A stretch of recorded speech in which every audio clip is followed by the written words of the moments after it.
नमस्कार दोस्तों, जैसा कि आप सभी ने सुना होगा कि गवर्नमेंट द्वारा वित्त वर्ष 2021 में भारत सरकार का विदेशी ऋण 2.1% बढ़ा है। क्या है ये?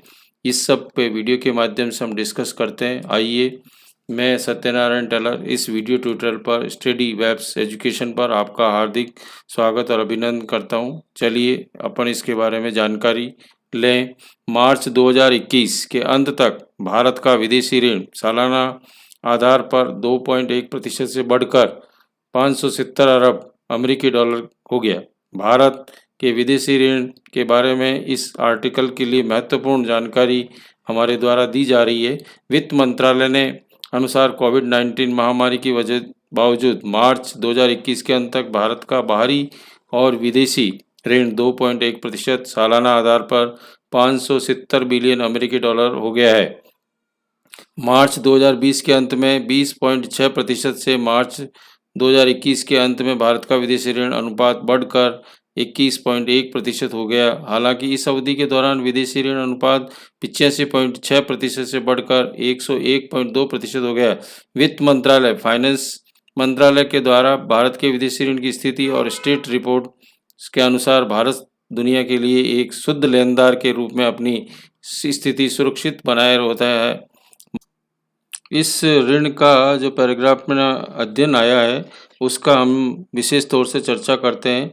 विदेशी मुद्रा बॉन्ड, विदेशी मुद्रा जारी की जाती है, उसके बाद में मूल और ब्याज के साथ विदेशी मुद्रा चुकाई जाती है। उदाहरण के तौर पर यदि भारत सरकार अभी विदेशी मुद्रा बॉन्ड के जरिए कर्ज लेता है और बाद में उसको चुकाना करता है तो रुपए की कीमत कम होती है और तब रकम चुकानी ज़्यादा पड़ती है, क्योंकि मूल रकम प्लस ब्याज उसको चुकाना पड़ता है और विदेश की मुद्रा में ही उसको चुकाना पड़ता है, इसलिए हमारे ऋण का प्रभाव बढ़ जाता है।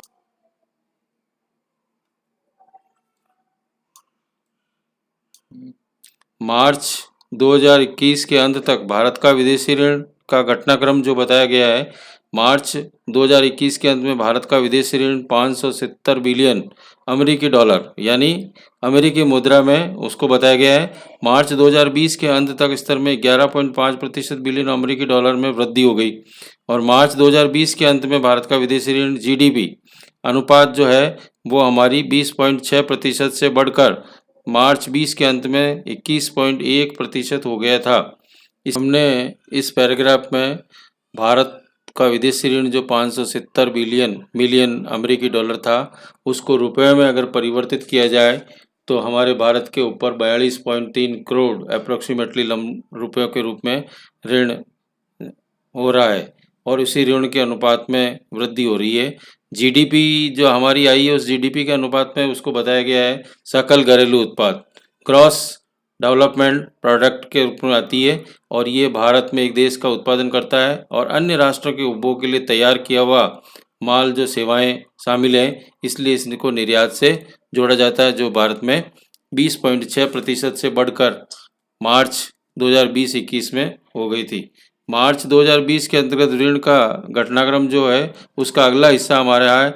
भारत का विदेशी ऋण का सबसे बड़ा घटक हिस्सा मार्च 2021 के अंत तक 52.1% की हिस्सेदारी के साथ एक अमेरिकी डॉलर प्रदान ऋण था। इसके बाद भारतीय रुपये में अगर उसको परिवर्तित किया जाए तो 33.3% और येन में अगर किया जाए तो उसको 5.8%, एसडीआर में उसको परिवर्तित किया जाए तो 4.4% और यूरो में उसको परिवर्तित किया जाए तो 3.5% था। मार्च 2021 के अंत तक भारत का संप्रभु ऋण आमतौर पर गैर संपूर्ण ऋण में सापेक्ष वृद्धि भारत के बाहरी ऋण की गतिशीलता को प्रभावित करती है, क्योंकि अर्थव्यवस्था का ये मेन आधार है और इस मेन आधार में विस्तार के साथ ही बड़े निवेश की निधि के देने के लिए घरेलू बचत को पूरक हासिल होना पड़ता है या कम करना पड़ता है। महामारी वर्ष संप्रभु ऋण में सापेक्ष वृद्धि का कारण बना हुआ है, क्योंकि कोविड-19 में इसका प्रभाव ज़्यादा रहा है, जिसने भारत के बाहरी ऋण की समग्र वृद्धि में 2.1% का योगदान दिया। इस वृद्धि को कोविड-19 ऋणों के लिए भी जिम्मेदार बताया है।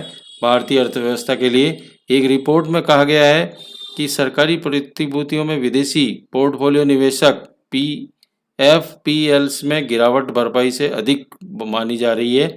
बाहरी सहायता में वृद्धि का कारण है 107.2 बिलियन अमेरिकी डॉलर का सरकारी ऋण मार्च 2020 के अंत में अपने स्तर से 6.2% बढ़ गया है। मार्च 2020 के अंत तक भारत का गैर संप्रभु ऋण इस संप्रभु ऋण में 462.8 अरब अमेरिकी डॉलर सालाना आधार पर 1.2 हिस्सा बढ़ा है, जो अपने पहले भी आपको उस डॉलर के रूप में बताया गया है। और इस संप्रभु में 95% एनआरआई जमा और वाणिज्यिक उधार, अल्पकालिक व्यापार ऋण, ये सारे उसके हिस्से हैं जो हमने लिया है। एनआरआई में जमा राशियाँ 8.7% बढ़ाकर 141.9 अरब अमेरिकन डॉलर के बराबर होगी। लघु अवधि के व्यापार ऋण 97.3 अरब अमेरिकी डॉलर के बराबर। वाणिज्यिक उधारियाँ हमारी जो है वो है 197.0 अमेरिकी डॉलर के बराबर, क्रमशः 41% और 0.4% की उसमें कमी आई है।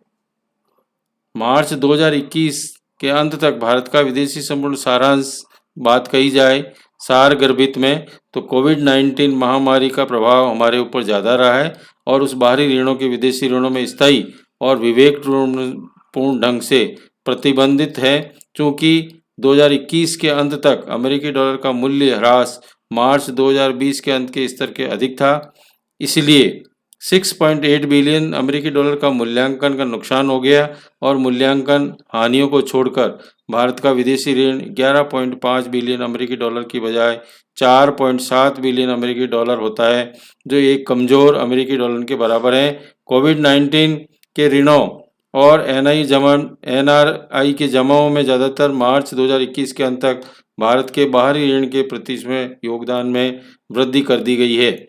यह ऋण जीडीपी के अनुपात, घरेलू सकल उत्पाद के अनुपात में क्या रहा है, तो ऋण से जीडीपी, डेब्ट टू जीडीपी अनुपात किसी देश में सकल घरेलू उत्पाद जीडीपी या ऋण के बीच का क्या अनुपात रहा है दोनों के बीच में, यह अनुपात किसी देश के अपने ऋण चुकाने की क्षमता प्लस जीडीपी दोनों को इंगित करती है। और एक कम ऋण जीडीपी अनुपात वाला देश इंगित करता है माल का उत्पादन बिक्री करने में सक्षम होने के साथ साथ सेवाओं और वस्तुओं के रूप में किसी और कर्ज के बिना अपना कर्ज चुकाने में सक्षम हो सकता है। इस वीडियो को हम यहीं समाप्त करते हैं। Thank you for this video.